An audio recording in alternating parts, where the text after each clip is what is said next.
आप सभी को मेरा प्रणाम। मैं नमिता कांडपाल और आज मैं आ रखी हूँ गेहूं के खेतों में। ये आप देख सकते हैं गेहूं के खेत हैं।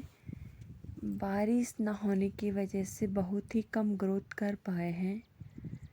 साथ में गेहूं के बीच में सरसों भी है। अब तो कुछ टाइम बाद सरसों निकालने के लिए हो जाती है। मैं यहाँ पर आज घास निकालने के लिए आई हूँ। गेहूं के बीच में जो घास होती है मैं उसे निकालूंगी। ये तो खेतों के ऊपर की साइड पहले मैं निकाल देती हूँ। मिक्स घास है, यहाँ पर सूखी भी है हरी भी है। पहले मैं ऊपर की साइड निकाल देती हूँ। इसे हम हाथ से भी निकाल सकते हैं और दरांती से भी। अब मैं खेत के बीच से घास निकाल देती हूँ। यहाँ पर जो बहुत ही बारीक सरसों के पौधे होते हैं इन्हें मैं निकाल रही हूँ, क्योंकि ये बाद में किसी काम के नहीं आते। साथ में जो बारीक गेहूं हुए रहते हैं, गेहूं के पौधे, इन्हें भी घास के लिए निकाल देते हैं। साथ में ये अन्य घास आप देख सकते हैं, ये यहाँ पर हुई रहती है। जितनी भी घास गेहूं के बीच में हुई रहती है इसे सारा निकाल देते हैं। इस घास को हम जरूर नहीं दरांती से निकालें, हाथ से भी ये आसानी से निकल जाता है, इसीलिए मैं हाथ से ही इसे निकाल देती हूँ। यहाँ पर चारों तरफ बहुत ही प्यारे प्यारे सुंदर फूल हैं। तो इन फूलों को देख कर के मुझे महाकवि कालिदास द्वारा रचित नाटक अभिज्ञान शाकुंतल की याद आ रही है, जिसमें नायिका शकुंतला के बारे में बताया गया है कि वो कितनी प्रकृति प्रेमी, जीव जंतुओं की प्रेमी, पेड़ पौधों की प्रेमी और फूलों की कितनी प्रेमी थी। इसके बारे में 2 लाइनों में मैं प्रस्तुत करती हूँ। पातुं न प्रथम व्यवस्यति जलं युष्मासु पीतेषु या नादते प्रियं मंडनापि भवतां स्नेहेन या पल्लवम्।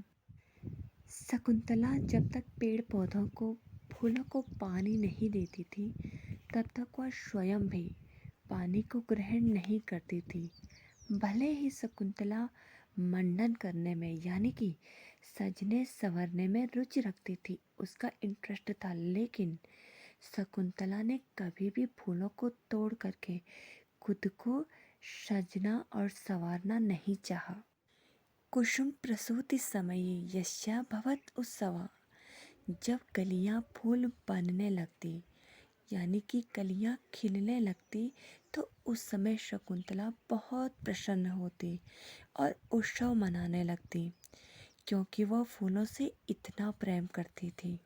शकुंतला फूलों के साथ साथ जीव जंतुओं से भी बहुत प्रेम करती थी। एक बार एक हिरन का बच्चा जिसकी माँ मर चुकी थी, उसकी पूरी देखभाल शकुंतला ने ही की। उसको भोजन देना, दूध पिलाना, घाव लगने पे घाव पे मरहम लगाना, ये सब कुछ शकुंतला ने ही किया। वह मृग का बच्चा भी शकुंतला से बहुत प्रेम करता था। जब शकुंतला ससुराल जा रही होती है तो वह शकुंतला का पल्लू पीछे से खींच देता है, यह समझ करके कि यह दूर जा रही है, और उसकी आंखों में आंसू रहते हैं।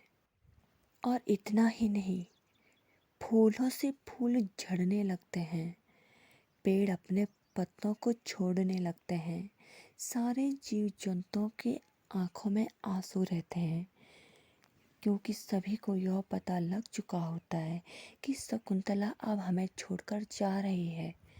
इतना प्रेम रहता है उन सभी को शकुंतला से और शकुंतला को इन सभी से।